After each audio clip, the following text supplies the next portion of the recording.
Pertanyaan bro ini kayaknya udah masuk ke pertanyaan selesai pertanyaan malam. Memang rekor muri ya. Dan ini banyak ditunggu-tunggu oleh banyak orang ya. Karena ini kabar gembira bagi yang dompetnya kering bro, ya kan? Kalau memang ini ada kabar peluang kandidat kere, dompet kering bisa menang pilkada, banyak yang berminat ini bro. Ya, kayak ajudan pribadi yang punya itu kan. Ini nggak punya, uang nggak punya, partai nggak punya, duit nggak punya. Good looking tampang ganteng atau tampang seadanya. Ya kan? Jadi banyak kurangnya nih bro kalau begitu. Susah ya, jangan bertaruh pilkada lah bro. Minimal modal good looking ya, wajah agak ganteng dikit itu ada modal, ya kan? Orang lebih senang lihat wajah kan ada juga bro. Bos bisa lihat di Jawa Barat misalnya ada itu artis banyak juga yang kemudian modal wajah ganteng good looking bisa terpilih gitu. Jadi nggak harus dompet juga gitu, nggak harus turunan dinasti dinasti sekarang kan banyak dinasti nih, pokoknya dinasti lah, banyak dinasti di Indonesia. Saya lagi sedang membangun dinasti juga bro. Nah artinya bapak bupati atau keluarga bupati dulunya ya kan, kemudian tampan oke ya kan. Nah, kan biasanya orang sering bilang soal isi tas ya, popularitas dan elektabilitas. Kalau saya sih bicara isi tas ini nggak terlalu urgen sih bro gitu loh. Karena banyak juga loh, lu bisa lihat deh, banyak juga yang duitnya habis gak terpilih loh. Nggak ada loh, duit habis gak terpilih. Artinya ngadalin duit juga nggak bisa juga, karena tidak satu peragam tunggal dalam pilkada gitu loh. Jadi jangan sedih lah gak punya duit gitu loh. Tapi gue pernah diskusi sama promotor gue di UNER ya, Prof. Ramlan Subakti. Ini ada bahasa yang menarik. Dia bilang begini, untuk orang memilih harus butuh uang. Nah, dompet bro ya. Kok serius betul tampang lo? Lu lagi ngeledek salah satu calon gubernur gua di Sumbar kayaknya. Bos, kita gak usah berputus asa juga untuk menetap belajar tentang yang bro bilang, belajar tentang sistem politik juga ya bro ya. David Eston itu ya, Gabriel Almond, hebat juga bro ya. Mana sekolahnya dulu tuh? Oke, jadi gue bilang gini, jangan itu disesali bro ya. Tidak ada masalah, itu tetap berlanjut lah. Artinya jangan ada pertanyaan menarik, ini menarik. Ada yang bilang begini, kalau misalnya fitur demokrasi kita itu gue agak serius ini, kalau misalnya fitur demokrasi kita itu memang lebih mengutamakan intelektual ya, kapasitas, integritas, kredibilitas dan seterusnya, orang-orang filsuf, orang-orang yang berintelektual itu yang seperti di era awal kemerdekaan Natsir ya, Agus Salim, Syahrir, Yamin, ya itu kan orang miskin semua bro. Artinya ya kalau lu bicara Agus Salim, tahu lah lu ngontrak dari rumah ke rumah kan, itu kakek gua juga udah jadi Perdana Menteri, masih ngontrak rumah gitu loh. Artinya ada ruang bagi dia untuk mengisi pos pemerintahan gitu loh, jadi Perdana Menteri, menjadi pejabat gitu loh, walaupun kere gitu loh, sepatunya ditambal. Artinya gua bilang gini, ruang gerak mereka, peluang mereka sebenarnya agak lebih besar untuk bisa bertahta ya, merebut kekuasaan walaupun kere, karena sistem fitur demokrasinya bukan demokrasi kriminal bro. Gua bilang demokrasi kriminal itu demokrasi kriminal itu basisnya yang tadi dibilang ya, modal isi dompet ya kan. Nah artinya lu mau maju bupati wali kota, lu pasti tanya sama gua, bro ada donatur nggak, ada yang bisa sponsori gua nggak gitu. Gua kere nih, nggak ada duit, nggak ada dompet, tapi gua kan ketika berkuasa ya ini ada sumber daya alam yang gua punya gitu loh. Nanti izin tambang lu ya kan, izin perusahaan lu gua bantu, tetapi kos politik gua kere, gak ada duit, sementara gua butuh uang gitu loh. Tapi gua punya modal racikan elektabilitas gua agak dikit moncer lah, jadi bahwa hasil elektabilitas yang calon lu yang punya itu, bahwa hasil elektabilitas yang bagus, tapi duit masih kok kering gitu. Lu butuh bandar, bos butuh cukong. Nah, ketemu lah itu kawin silang persekongkolan. Gue suka sering bahasa kawin kalau malam-malam ini. Kawin silang, ekonomi politik bro. Pengusaha butuh izin, penguasa butuh duit bro. Ketemu nih barang. Kayak lo bertanya kayak orang filsafat sih, lama betul. Maka gue review dulu. Ya. Gimana? Modal lu apa aja tadi? Ganteng ada. Nah.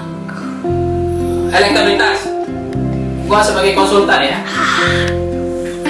Gue bilang sama lu, ya kalau lu jadi calon begitu, pasti gue bilang pertama tentang racikan elektabilitas ada modal ya.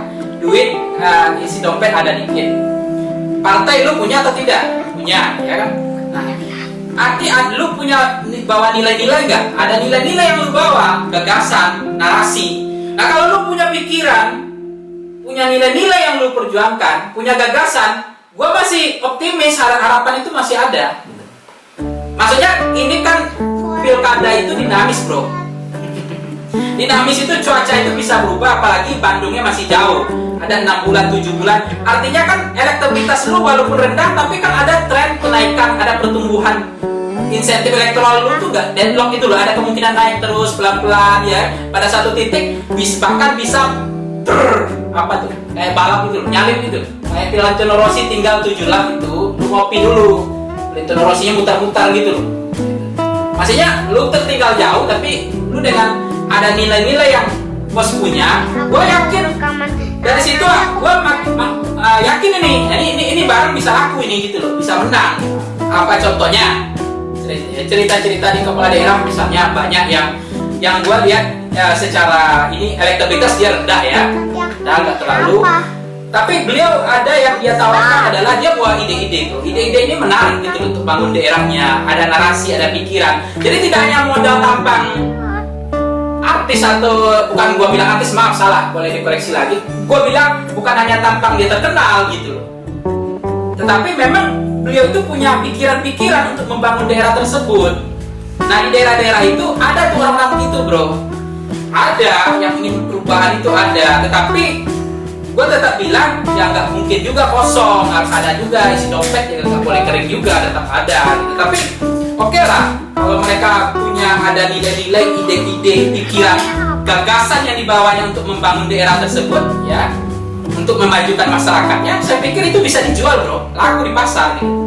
Gue bilang begini, untuk orang memilih harus butuh uang, tapi tidak cukup hanya dengan uang saja, butuh sembako. Kalau contoh di daerah yang terbukti berhasil ya dengan bawa jualan ya, jualan ide ya, jualan gagasan. Makanya kalau saya bilang ada di cerita di daerah, sebuah daerah di Indonesia Timur, itu dia sang penantang bro. Artinya yang dilawan incumbent kan, yang sudah wakil bupati, habis itu bupati udah berapa tahun tuh? 10 tahun. Habis itu bupati, habis itu bertarung di situ, jadi di periode ketiga ya. Karena dia kan masih ada 1 periode lagi. Tapi kan orang sering bilang begini, yang namanya incumbent itu ya, katanya kalau incumbent periode kedua itu tidak perlu bekerja keras. Tidak perlu mengeluarkan kos uang yang terlalu besar dibanding periode pertama. Ya lu catat dulu. Kalau lu jadi udah lu catat tadi ya, dia tidak perlu mengeluarkan biaya besar, dia tidak perlu mengeluarkan kos besar karena dia incumbent. Dia kampanye politik bukan kampanye pemilu. 5 tahun dia kampanye investasinya. Jadi kalau masyarakat bilang telah memberikan bukti, tidak memberikan janji. Lu ingat apa itu pengadaan atau apa itu tagline-nya? Berikan bukti bukan janji.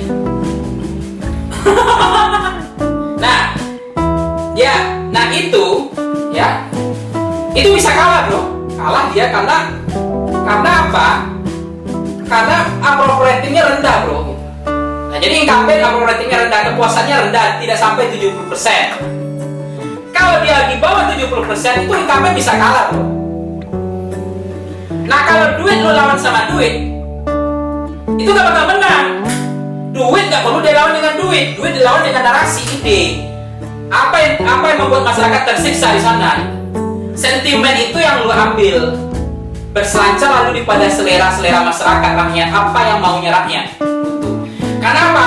Lu bisa lihat dari kepuasan yang artinya di bawah 70%, berarti ini incumbent kalah nih.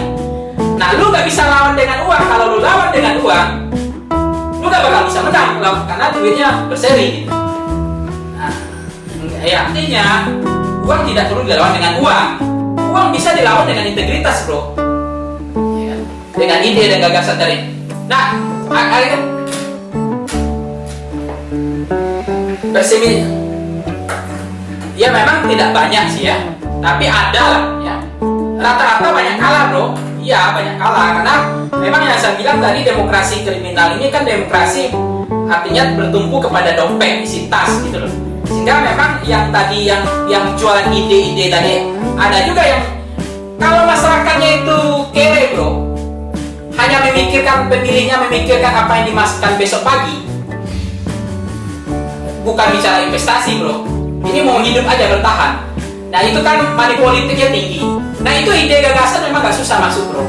Itu memang itu yang disebut ya money politik tadi sangat berperan di situ, lebih tinggi. Nah makanya jual ide ini kadang-kadang lihat daerahnya juga gitu loh, gak semua daerah juga. Ya itu paling banyak, bro, bisa 35%. Ya begini, bro, kalau menurut gua ya, konvensional itu kan biasanya politisi yang gua pernah sampaikan ke bos dulu ya, bahwa mereka lebih tahu banyak di lapangan, nggak perlu ilmu teori-teori, mereka lebih paham di lapangan, nggak butuh konsultan, kira-kira gitu. Jadi bagi mereka, ya untuk apa konsultan gitu loh, gua bisa sendiri, punya tim sendiri, mereka sudah percaya diri tingkat tinggi, baru sadar kalau udah kalah, baru mereka merasa, oh ternyata salah ilmunya kan. Nah artinya, makanya gua bilang, berapa efektifnya konsultan atau tidak dengan kerja konvensional. Pertama, bro, bekerja tanpa data itu mahal. Nah, konsultan itu bicara tentang data. Jadi terukur, ada KPI-nya, ada alat ukur yang jelas. Tidak bisa klaim, asumsi, pikiran dia kan. Lu kan pernah tuh rasain tuh, bro. Ketika lu jadi bupati, oh Pak, ini suara kita di sini kampung ini, Pak. Ini semua ada yang hitam kepalanya, kenal semua, Pak. Ini suara Bapak semua. Pokoknya Bapak tenang aja. Yang kepalanya hitam kenal Bapak. Bapak aman, tenang aja. Tenang aja pokoknya Bapak. Artinya itu kan klaim-klaim begitu banyak datang kalau lu jadi calon bupati, bro. Nah, lo kemakan, apalagi nggak punya ilmu gitu loh. Nggak punya ilmu, nggak. Artinya kita konsultan itu kan bekerja berdasarkan data, bro. Riset kan. Jadi kita percaya di riset. Mereka mereka percayanya ke dukun. Ya kan? Nah di situ ya udah pasti dukun politik. Nah, jadi kalau dikatakan seberapa efektif konsultan, tentu dana bocor itu bisa diminimalisir, bro. Dana bocor, bukan anggaran negara aja yang bocor, dana kampanye ini bisa bocor juga, bro. Duit banyak ke bawah tapi suara nggak ada, karena tidak terukur. Nah kalau dengan konsultan, semua duit yang cair berapa persen pun rupiah itu semuanya harus ada insentif elektoralnya, bro.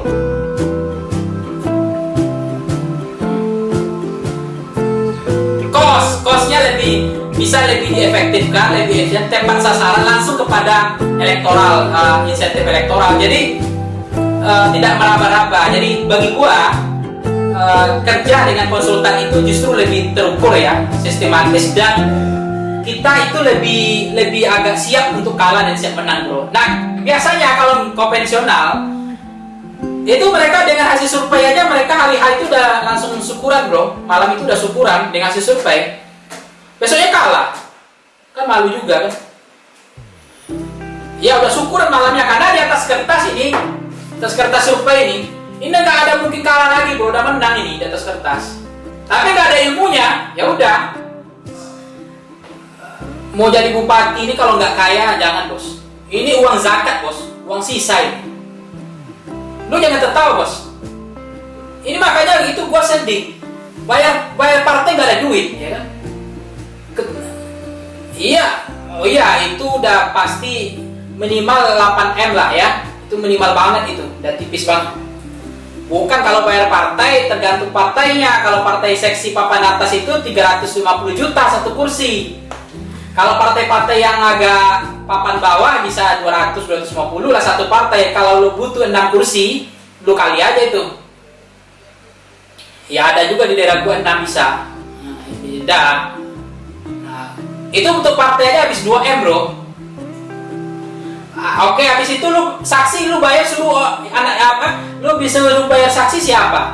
Bos bayar siapa? Masa bos dibayar oleh rakyat? Saksi. Nah, saksi kali TPS. Satu saksi itu berapa? 200.000 kan? Nanti nasi bungkusnya lagi. Kan nggak mungkin partai mengeluarkan itu. Nah, itu baru partai sama item saksi. Habis itu biaya ngopi-ngopi, bro. Lu ngopi habis itu udah traktir orang, lu dibilang sinting, gila nih orang calon bupati ngopi aja nggak dibayarin, gila, lu dibilang gila jadi bupati. Bukannya kita dipuji jadi bilang gila kita. Apa? Belum lu ngakali gimana kalau orang minta semen 10 sak, lu bisa nggak ngakalin dia?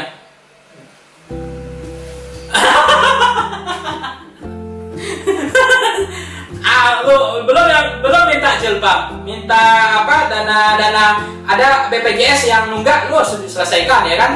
Kemudian iuran sekolah, ya. Ada juga, Pak, anak saya butuh seragam, itu kan ada. Lu hitung lah itu udah berapa triliun, udah berapa miliar itu seragam, ya BPJS, belum listrik lu nggak bayar. Ya skala prioritas saja, artinya tentu tuh harus di itemnya itu harus dicermati, ini perlu, ini enggak, ini bisa diakali, ini masih bisa kayak orang melahirkan tadi, bro, itu nggak mungkin perlu tolak lah ya, dia mau melahirkan anaknya. Kemudian ada bantu masjid, lu anggap itu zakat, lu kasih aja ya, karena itu zakat itu. Makanya gue bilang tadi kalau lu bertarung bicara balik modal, jangan jadi bupati, itu bahaya. Bahaya itu kalau lu bicara mau bupati lu balik cerita balik modal, gimana mau jadi bupati lu cerita balik modal? Ini kan pengabdian. Maka kalau lu mau jadi bupati, bos mau jadi bupati, menurut gua ya, itu uang zakat, jangan bicara balik modal. Ini yang rusak demokrasi kita. Karena ya kalau sang penantang kata kunci keyword bos ya, sang penantang. Oh berarti tarung bebas, lapangan rata, bahasa lu tinggi banget, lapangan rata tanpa incumbent ya. Kita lanjut ke pertanyaan selanjutnya. Pertanyaan saya kepada bro itu yang harus bro jawab juga, ketika memang ada tarung yang artinya lapangan datar tadi, itu artinya semua punya peluang ya. Nah itu disitulah kemudian saya pikir tidak mudah. Pertama lolos partai dulu. Lu kan kalau bos nggak lolos partai nggak bisa ya, artinya level pertama harus lolos partai. Nah disitulah semua orang akan berjuang ya untuk mendapatkan rekomendasi, dia survei dulu. Nah disitu sudah biaya survei bro, tadi saya belum masukin biaya survei ya. Biaya survei itu ada 150 juta. Kembali kepada tadi tidak ada incumbent dan seterusnya. Di situ pertarungan agak kompetitif ya, karena semua kan punya peluang, sangat dinamis. Siapapun punya peluang untuk menang karena tidak ada yang bisa menyalahgunakan kekuasaan ya, abuse of power itu. Karena mulai dari nol semua gitu. Kecuali ada wakil. Kalau ada wakil itu beda lagi, bukan lapangan datar itu. Nah, lolos artinya sama-sama berjuang lolos di partai. Yang kedua adalah lolos di anggaran, bro. Karena begini, lolos Cukong atau Bandar itu kan penting juga. Mereka rata-rata ya tadi itu nggak punya duit. Dia bilang, tolong, dia nanya ke saya, bukan ada itu calon. Dia datang, dia cerita bukan untuk didampingi jadi konsultan bro, tapi dia bertanya, ini ada bisa nggak tolong saya carikan bandarnya, Cukongnya. Nah level terakhir adalah bagaimana dipilih oleh rakyat setelah lolos terdaftar di KPU sebagai peserta. Nah lolos dipilih rakyat itu bagi sang penantang ya, atau orang-orang yang tidak ada incumbent ini, itu kan mereka disenangi, mereka kenal, ya, racikan elektoral kan begitu ya, kenal, naik level kedua disukai, suka, level ketiga dipilih. Nah ketika semua calon yang tadi lu bilang, bos bilang lapangan datar, ini sama-sama berat pekerjaan mereka. Kalau hanya soal hanya dikenal bro, itu cukup yang bro bilang itu, bos bilang, brother bilang, cukup modal buat percetakan spanduk, lu pasang aja, kemudian lu buat pabrik bengkel las untuk menegakkan spanduk atau alat peraga, kan gratis juga, lu punya bengkel sendiri, bengkel las. Kalau itu cukup hanya di orang kenal, popularitas. Makanya modal kata lu, kalau begitu gua jadi calon bupati, calon gubernur aja kalau cukup punya modal percetakan aja sama bengkel las kan. Ini makanya ada faktor-faktor lain yang gua rasa ya. Ya disitulah isi tas tadi itu diuji kan. Hampir semua calon kepala daerah itu menang. Banyak mengatakan ya hampir semua calon kepala daerah itu menang. Itu karena money politik. Maka kalau bicara kausalitas sebab akibat, uang mengakibatkan menang gitu. Tapi tidak semua yang uangnya habis itu bisa menang. Ada juga. Gitu. Apalagi ya kalau ingin profesional tentu tidak ada yang murah, ya kan? Mana ada lu cerita barang-barang murah itu bagus kualitasnya, itu kan lagu aja. Ya makanya kalau iPhone gua ini begini-gini kan, tapi kan harganya, tapi kan kualitasnya nggak pernah memori penuh, ya kan, nggak pernah hang gitu. Jadi kalau ingin dapat yang bagus ya harga mahal gitu kan. Tapi menurut gua gini, ya memang nggak bisa dipukul rata juga. Karena kadang ada juga yang datang dengan wajah sedih bro. Gitu. Jadi kan gua nggak tega bro lihat wajahnya sedih, ya kan. Minta tolong dibantu, ini gimana ini kita. Tapi kita memperjuangkan rakyat, masyarakat. Ya kalau kita menang, kita bisa banyak berbuat ke rakyat gitu loh. Jadi yang kita lawan ini adalah calon yang agak berat. Jadi dengan pembawaan begitu kan gua juga nggak bisa maksain. Misalnya saya kan, iya. Ya kalau soal melawan dinasti tentu tidak mudah juga bro, karena dinasti ini kan ibaratnya itu melawan orang yang tidak dinasti aja itu udah beda. Misalnya gini, ada di salah satu kabupaten di Sumatera, itu bapaknya bupati, habis itu 2 periode, habis itu digantikan oleh ibunya bupati 1 periode, habis itu ibunya jadi ketua DPRD, baru anaknya melanjutkan jadi bupati. Enak. Kita jadi bupati, istri jadi ketua DPRD. Nah, kemudian betul. Iya. Nah, ya artinya kalau melawan dinasti itu memang nggak gampang. Karena kan begini bro, kalau di salah satu di Sumatera cerita gue itu, dia ibarat kain sarung bro. Dinasti ini dia putarannya di situ-situ aja, di lingkaran-lingkaran itu aja. Jadi kalau bertarung nanti ini giliran ini menang, besok giliran ini yang menang. Tapi 2 dinasti ini yang bertarung terus. Itu sampai cucu ciciknya, bahkan yang tadi itu mereka udah membangun dinasti itu lama sekali. Jadi melawan dinasti, kemudian ada tokoh baru ya, tidak punya dinasti, tidak beliau punya yang bro bilang tadi, itu masih ada peluang, tapi memang nggak gampang. Makanya gua kan dulu orang alergi dengan dinasti Atut ya. Pernah ingat nggak dinasti Atut kan? Tapi sekarang setelah MK membatalkan ya pasal berapa itu, MK membatalkan ada di sini tuh, artinya memutus mata rantai, memutus 5 tahun. Jadi jeda dulu kalau incumbent. Jadi kalau misalnya bapaknya jadi bupati sekarang, anaknya maju nggak boleh dulu, 5 tahun lagi baru bisa memutus mata rantai itu, garis ke bawah, ke samping dan ke atas. Nah itu membuat fair gitu loh. Tetapi kalau menyambung terus bro, ini kan bapak, istri, habis itu anak, habis itu jatuh lagi ke mertua atau apa, nggak tahu saya. Apalagi mertuanya ketua kejaksaan ya. Kemudian dia DPRD, istrinya dia bupati. Wah selesai bro, penyidik, polisinya, anaknya. Selesai republik ini. Kita buat aja dinasti bareng-bareng bro. Saya juga sepakat ya. Nggak ada, kita bukan negara demokrasi sebenarnya. Karena kan kita awalnya kan di kerajaan monarki kan. Apalagi tidak ada aturan yang melarang gitu. Tapi sayang sih, melawan dinasti politik itu bagi petarung, bagi sang penantang yang nggak punya modal ya, duit terbatas, yang duit seadanya tadi, saya pikir peluangnya tetap ada. Tapi pertanyaan tadi, apakah mungkin mengalahkan dinasti yang sudah kuat itu, memang itu butuh keajaiban juga, nggak gampang.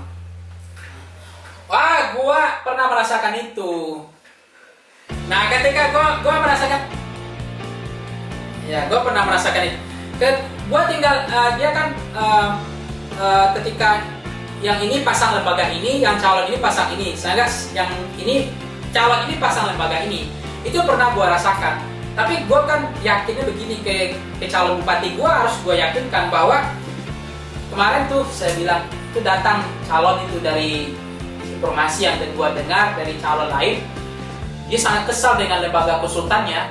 Itu makanya benar ibu sama saya, karena kita ini betul-betul mendampingi ibu sampai ke WC aja kita dampingi, kita temani masuk pintu WC, betul-betul maksimal kita dampingi. Kan ada satu orang yang selalu mendampingi bupati wali kota itu kemana-mana. Nah karena klien kita batasi, mereka itu ngambil klien banyak, nggak fokus kayaknya, sehingga tidak terurus itu calon-calon itu. Dia bilang, Voxpol memang saya beruntung banget punya Voxpol. Banyak yang tidak terurus karena terlalu banyak ngambil klien gitu loh. Jadi maksudnya gue tadi nggak ada yang superior, karena begini, antara sebuah lembaga dengan lembaga lain itu kan saling kenal sebenarnya.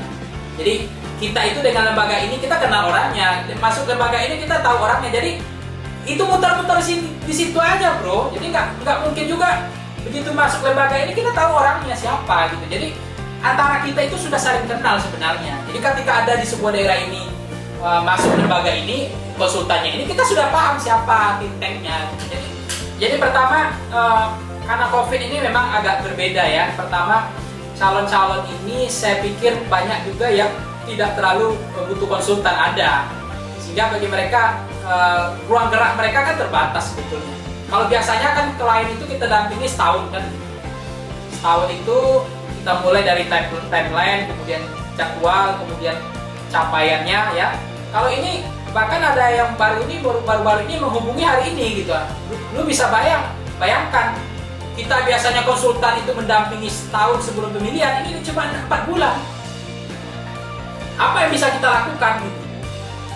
Apalagi kalau dia, tapi biasanya ada juga yang bilang bagaimana hari hanya apa yang kita lakukan Pak? Ya kalau begitu nggak usah sewa konsultan, saya bilang. Ya udah kita kerjakan aja yang model-model lama itu.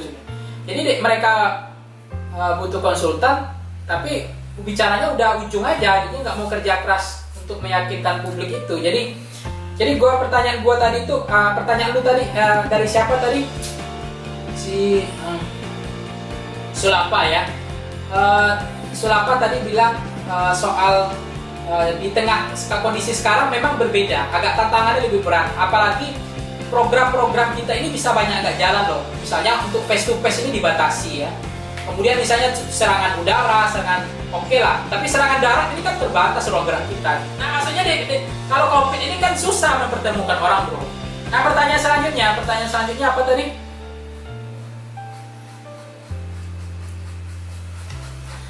Ya, gua nggak muluk-muluk sih. Yang penting dia tuh nggak mantan pidana, ya kan? Itu pertama. Itu kan kita bisa bantu lah.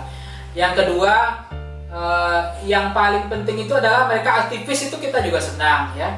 Kadang-kadang begini bro, justru kita senang dengan aktivis dibandingkan incumbent. Incumbent ini kadang-kadang nakalnya minta ampun juga, gitu.